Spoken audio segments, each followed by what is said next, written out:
Australia getting it done. Australia getting off the mark, getting their first points in World Cup 2023. And boy, will they be relieved. And they did it quite easy eventually. They did in style with 5 wickets in hand. And in style, I mean, because last ball hit for 6 by Marcus Stoinis. And, shade under 15 overs to spare. So, yeah, doing it, getting those 2 points and getting a bit of a booster shot for that net run rate, which could come into play for them and for the other teams as well.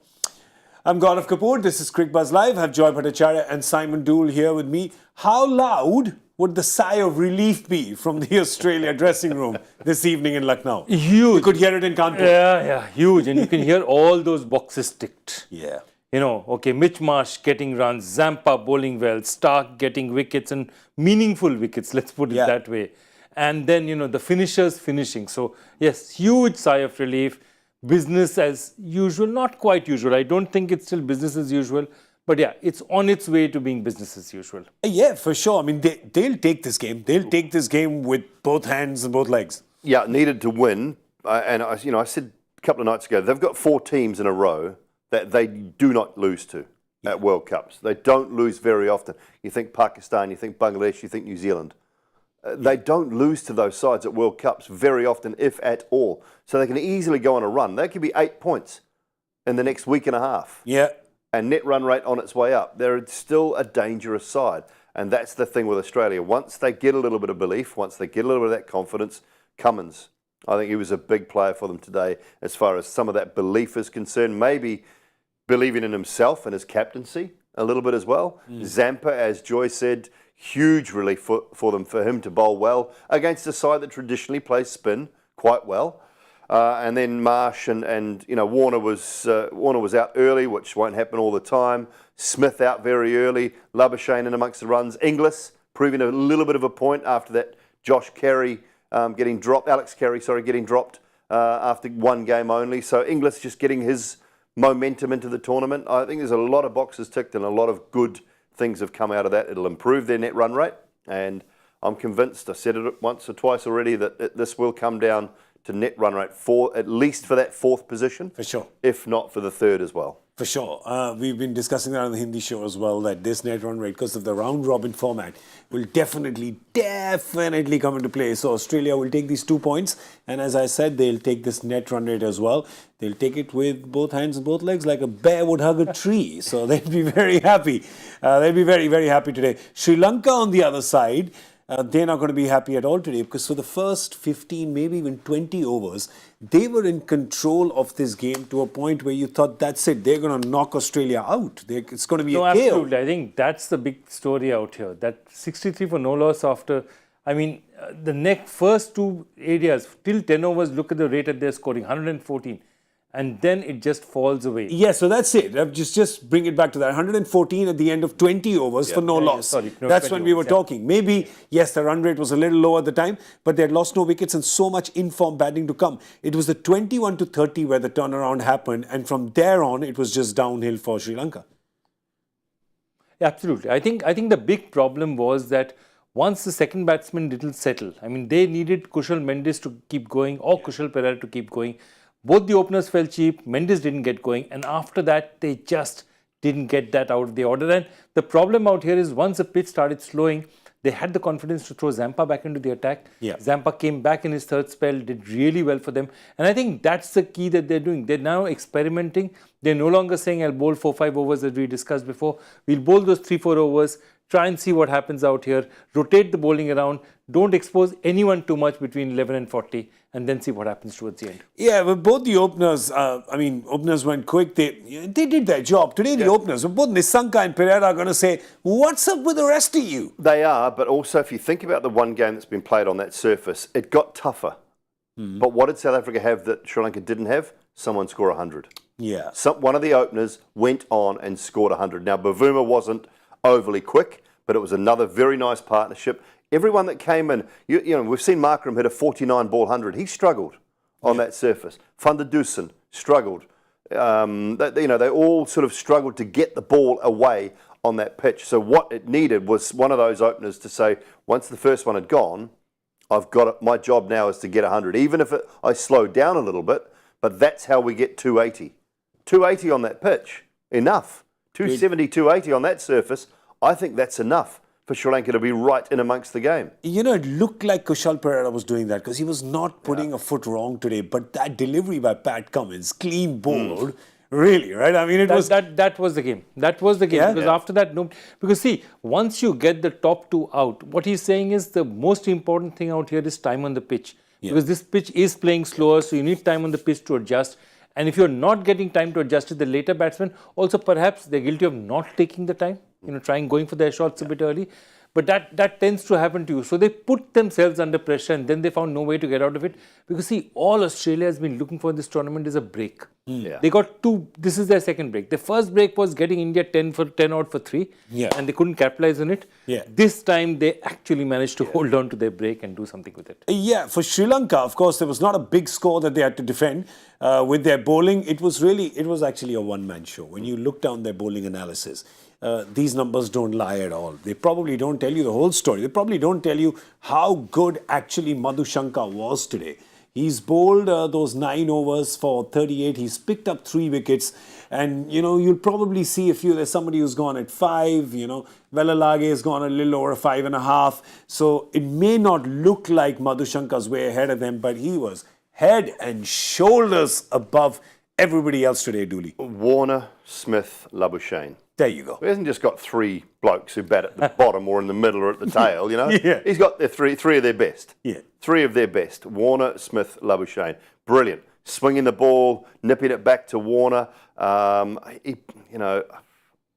Terrific performance from Bhattacharjya. Poor from David Warner. He'll lose some match fee, and if he doesn't lose some match fee, there's something wrong. Yeah. The way he turned and swore at Joel Wilson, Yeah. there's got to be some match fee gone there.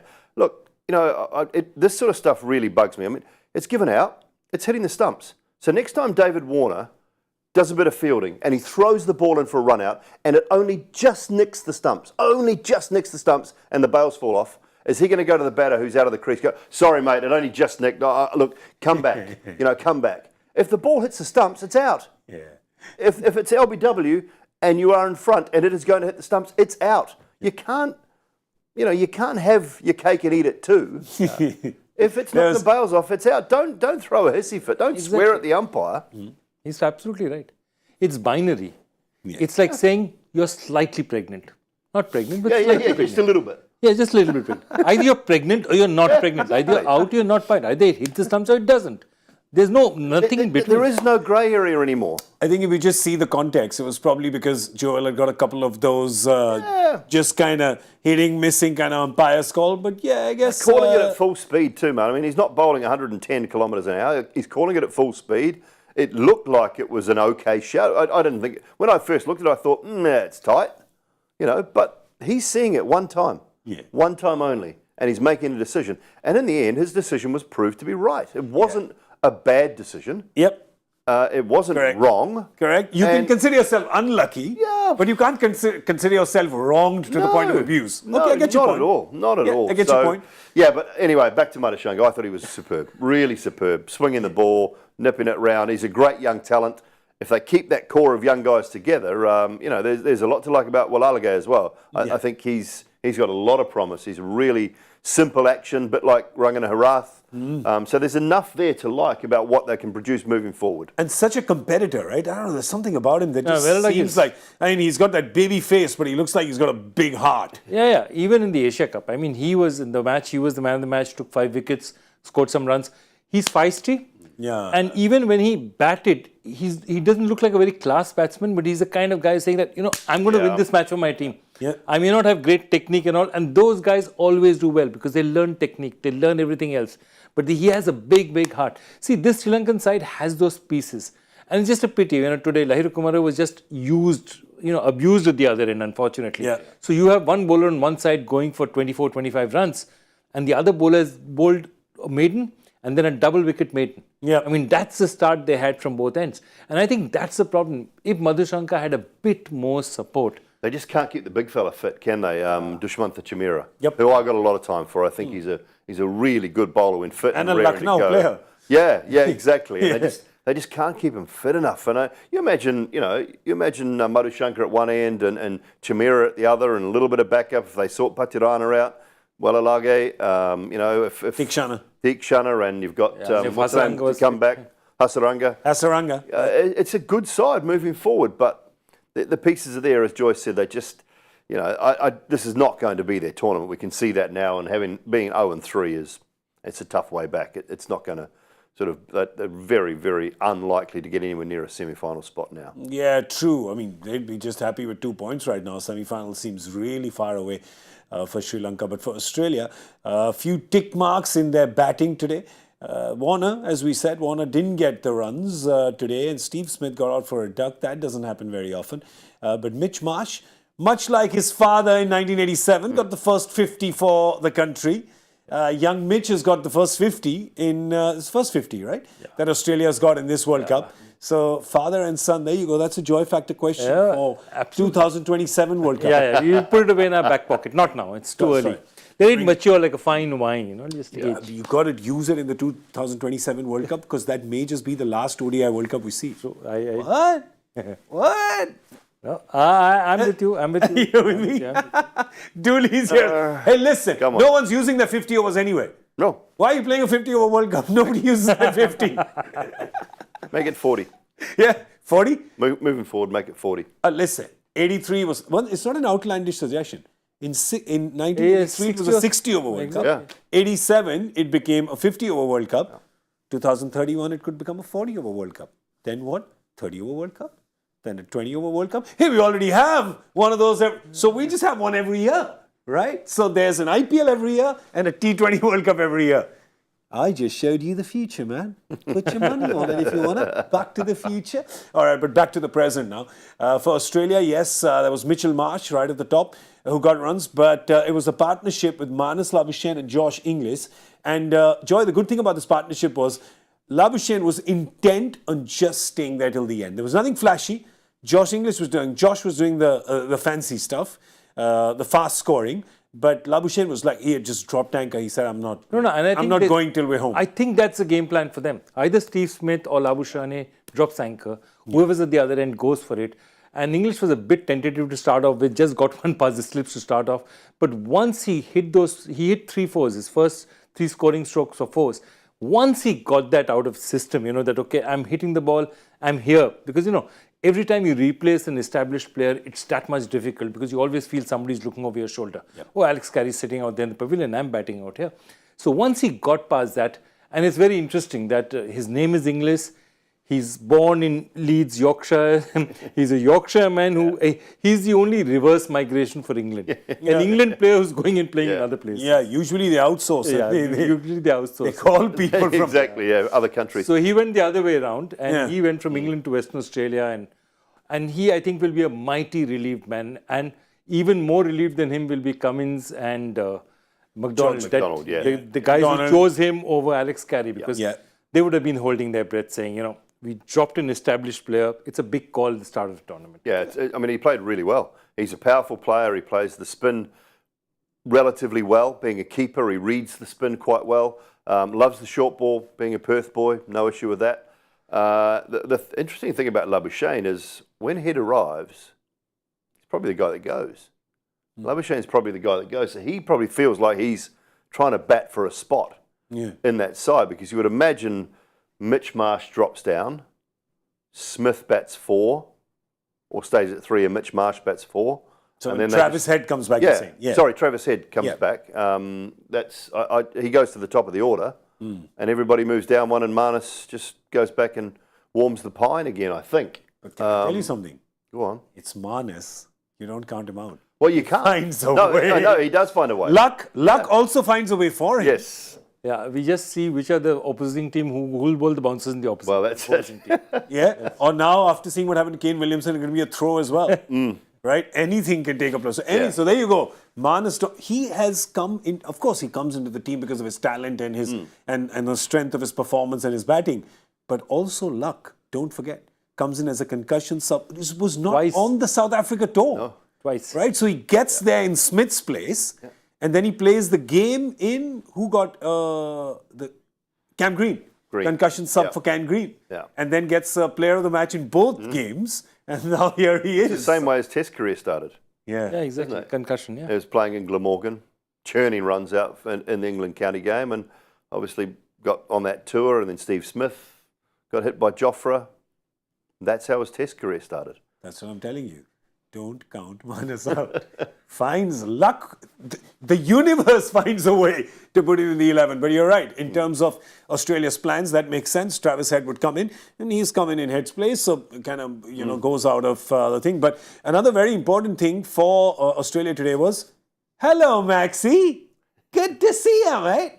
Oh, geez, when he hits the ball, it's such a sight, isn't it? No, and this is exactly their game plan.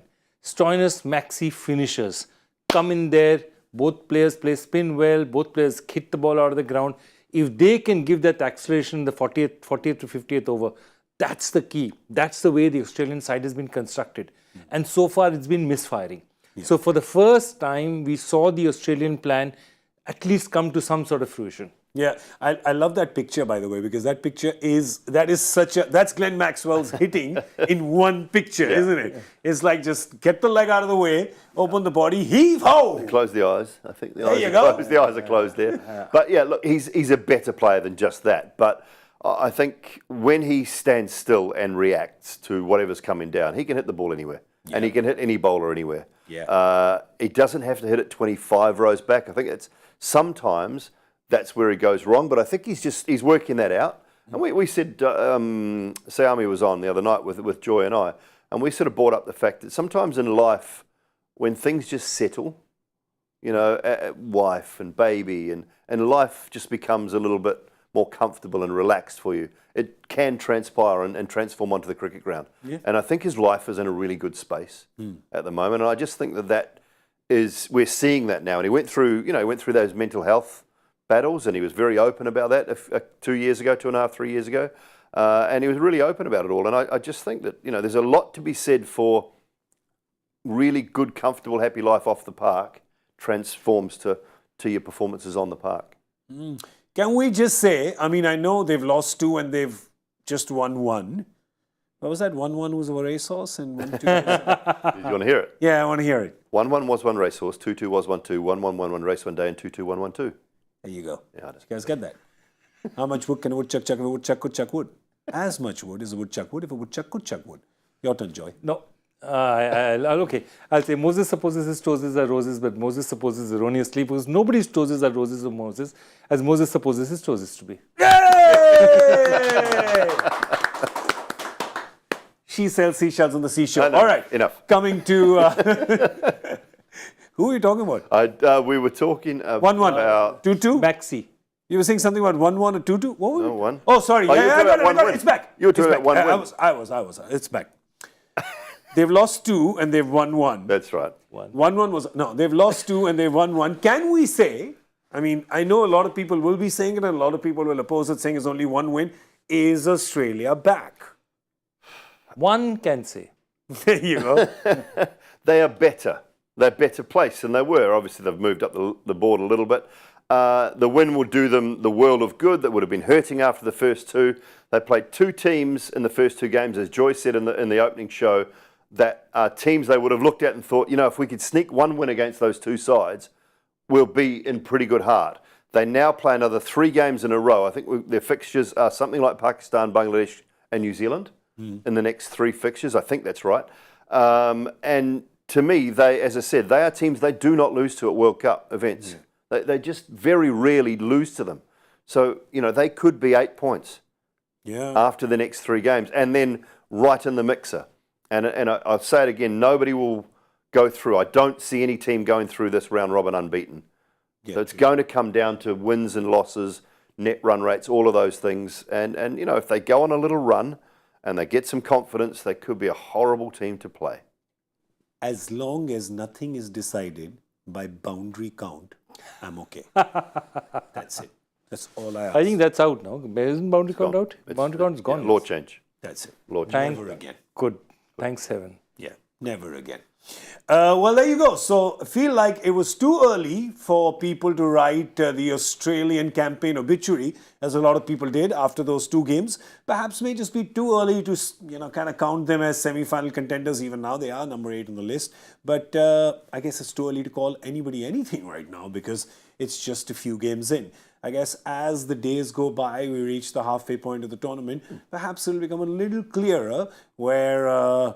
how do you say doodh ka doodh, pani ka pani in English? In English? The cream will rise. The cream will rise to the top. Thank you very much, Mr. Bhattacharjya, Professor Saab. Thank you very much. But for Sri Lanka, I guess, well, there is no question here. You lose 3, it's just really difficult to climb up from that into a top 4 spot. And that's... So you need to win literally 5 of your next 6. Yeah. Well, you got to win 5 of your next 6, and then a lot of people have to lose to a lot of other even people. for 5 to work, a lot of people, lot of things have to, other things have to happen. The perms and coms you need for that to permutations and combinations. Millennials say perms and coms. It'll be just too much. So, and Sri Lanka, I guess, even after they've played today, there are some kind of gaping holes that you would see over there. So they also need, and we hope for their cause and for them that they can get a couple of wins, maybe resounding wins down the line. But today, there were not too many things that worked for them besides that opening partnership, and that's why it's going to hurt them even more. And the fact that nobody really could help Madhushanka while he was just rattling things for Australia from one end. So let's have a look at the points table and see where it has ended. One look again, because for Australia, they're at the number 8 spot, not somewhere they used to being. So you'd expect them to climb up as well, but their net run rate was far worse than this. So they've done themselves a good minus service. 1.9 they were going into today's game. So yeah, close to -2, yeah. It's jumped up a lot. And that's what happened with England as well. They were a long way down, jumped back up, now it's gone back down. So these things can change so quickly. Yeah, especially when they're 2-3 games, difference absolutely. is much more. Yeah, well, there's only 2 teams that have played only 2 games each, and they're both going to be, they're both right. It's South Africa have, is that it? South Africa and Netherlands are playing tomorrow. South Africa's played 2. Netherlands have played 2 as well, so they're going to be playing tomorrow. That game is going to be happening in Dharamshala. Dooley, were you up in Dharamshala? I was, yeah. Was that outfield as horrible as it has been reported? It was awful. It really was bad. And look, it's not their fault. I know the change of seasons makes it very, very difficult. They had to relay it all, and it just hasn't bedded in. It just hasn't. The grass hasn't grown through, and because of the cold temperatures, they haven't been able to grow the grass, and it hasn't bedded in. So what you didn't see from England in that first game, you don't see any sliding. Good. So you won't see any sort of what David Warner did today. I mean, he dug a hole, dug a trench in that outfield today, didn't he? After taking that catch and his knee got a bit caught. You won't see any of that. Yeah. If you're going to dive, it's the old traditional dive way back in my day where you just dive full length. But you don't do that slide on your knee and try and pick it up. It is a non-negotiable because you will do yourself an injury. But the surface, the pitch itself has been a cracker. Been a really good pitch. So, look, it's a lovely ground. I feel for them with the outfield. Hopefully, it's improving by the day. Yeah, South Africa, of course, has been in rip-roaring form. All their batters have been in form. Let's have a look at their team and see if they'd make any changes. I really doubt they'd make any changes. They look settled, Joy. What would you do, right? I mean, I don't know, maybe it's Dharamshala, so maybe they, instead of Shamsi, play Gerard Coetzee, what they did in the first game, saying we want one more quick option and maybe just one spinner. That's the only thing I would do. I would definitely not play a second spinner out here. I'd go with it's a relatively small ground, altitude, ball flies, just get another good fast bowler in. Yeah, you think you do that? Because Shamsi, you're playing Netherlands, right? Who have not played too much top flight wrist spin, right, in their lead up. So Shamsi could do well irrespective of the surface. Who's your best bowler? Is Shamsi better than Coetzee? I would say yes. I just pick my best bowlers. And I'm in favour of that. I know it's a small ground. I know the ball flies. But it flies just as much off the seamers as it does off the spinners, to be honest. So I would stick with what they did, what worked for them. Shamsi is the sort of player that the more he plays, the more he gets into the tournament, the better off he'll be. He needs overs under his belt. And if they think that he's going to be a factor come the back end of the tournament, I think he's got to continue to play. I think there's also a relevant point out there which he's just made, that associate sides, the sides who don't play top-class cricket, are not going to be used to seeing a bowler of his type. Yeah, true. Yeah. Said they haven't played too much of that. Would you, but one more thing, I mean, I know, in T20 cricket, yes, Netherlands, can shock South Africa. This is 50 over cricket. You're backing South Africa, as I said, 6 days a week and twice on Sundays. Would you then give some of the people on your bench? You've got only 2 people on your bench. I think Feklukwayo and Reza Hendricks are 2 who haven't got a game. Sorry, he's also Lizard Williams. Lizard Williams. How you say his name? Would you perhaps rest one of your quicks and say, okay, Feklukwayo, you can get a game in. Maybe one of the batters, maybe Rassie van der Dusen can say Reza Hendricks can play. Would you do that, or would you just not? It's no point. The batters will want to play. There's no doubt to me that the batters will want to play. If there was any little niggle, any little injury concern, a great time to rest a bowler. But only then. There's enough space between these games. So the only time I would rest anyone at the moment would be for a little injury concern. And South Africa can't afford to fall off the radar. They're on the rise. They are playing great cricket. They can't afford to slip up or to make any mistakes for the sake of making a mistake. I don't think so. Unless there's a niggle of any sort or a little injury, I wouldn't be replacing any of those bowlers. Okay, let's have a look at the Netherlands team and see if they make any changes there. Who have you got? Of course, Joy will tell us about this because, Joy, you presented a show the other day. Yeah, no, I would say Van Beek will come in. I think he was, I think the last match he was injured, So they thought he might be out for 2 or 3 games. So if he's fit, he would he's definitely fit, bolt he'd definitely back in. walk in. Yeah. But there's nobody on the bench who's just as good as anyone out here because Shariz and I would say Zulfikar are quite far from making the first. And I mean, Wesley Barresi, great story. Spent a lot of time, played under-19 cricket for South Africa. But I mean, for him, it'll be a great thing playing back against some of his buddies, perhaps. Yeah. I think he's going to go and meet them in the dressing room, but I think the odds of him playing the game, unless they want to give him a game, the odds are. I don't see. I mean, Ryan Klein would be the guy that would miss out if Van Beek came back in. And he, Logan Van Beek's the guy that basically, along with Buster Later, got them to this tournament when that super over against the West Indies. So they would desperately love to have him back. He's a big part of their team with bat and with ball and in the field. He's an absolute jet. He's a gun. You'll know the sort of do you know the Logan Van Beek sort of story, family history? He is No. Well, he is the grandson of a guy called Sam Gillan, who played for the West Indies and toured New Zealand in 1956. That's right. Wow. And never left. Yeah. Sam Gillan and Bruce Parado, I think it was, Bruce Parado also toured New Zealand with the West Indies side in 1956, and they both stayed. And didn't leave, and so Logan Van Beek's I now remember. Yeah, Sam's daughter is married to Logan Van Beek's dad. Yeah. Great basketball family as well. Could have been a national basketballer, genuine athlete, but he's got a real cricketing pedigree in the family as well. Yeah. Oh, love it. The professor. I'm nerding out with the 2 of you, man. No, I've just taken my cap off, given it to I'm the sham man, the real man. No. It's amazing. Today, the 2 of you have given me so much history. I mean, what helps is also you both were there for a large part of it. That was unnecessary. Totally unnecessary. That's what they call. It was going so well. Naughty. I mean, at least you've given us 1950s. Joy took us back to 1900. Right? Took us back to 1900 today. Well, we are going back to Paris in 24. I thought 1900 was a good place to start. That's right. We've covered 1900 to 2031. We just did 2031. You just changed the game. You just changed the game completely. You said there was no more 50 over cricket after LA. So after 2031. So, just have you seen the length and breadth of this show? Doesn't it take your breath away? It does, doesn't it?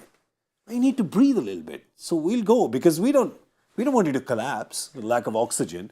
So we're going to go. But before that, we know that you won't breathe right till you know what the answer to the Joy Factor question is and whether you have won it or not. So here's the question. And as I said, Gaurav gave you the best hint because he worked it out immediately. 9-year gap. What's a 9-year gap? 83 and 92. And of course, it was Zimbabwe, of course. Yeah. Zimbabwe who upset England. And they last time had won against Australia in 83. Then they upset England. And England, of course, lost in the finals to Pakistan. There you go. That was it. And who was the first person to get the correct answer in? Let's have a look-see. Part Narodia. Again. Star for about 373rd time. Oh dear. Well done, Pat. Yeah, Part as well. We mentioned that game on air yesterday, actually, because the Australia-Zimbabwe game, because we're talking about great upsets of the World Cup. And that game came up. That was Duncan Fletcher was involved there, and Doug Houghton. Yeah, and they didn't get too many Dave runs. Houghton. Dave Houghton. Dave Houghton, they didn't Dave get too many runs. They got about 135 odd. Yeah. And then England fell 10 short. It was one of those days. Wow. Well, there you go. Parth, congratulations. Well done once again. I just feel like maybe you should give other people a chance as well. Just you feel like. Take a week off. No, I think this is his first in this World Cup. Okay. But, First? This World Cup. So he must be Australian, getting off the mark today. Yeah, Parth. All right, mate. G'day, mate. All right, that's it. That's all we have time for. It has been a pleasure being here on this game, here with you on the English show.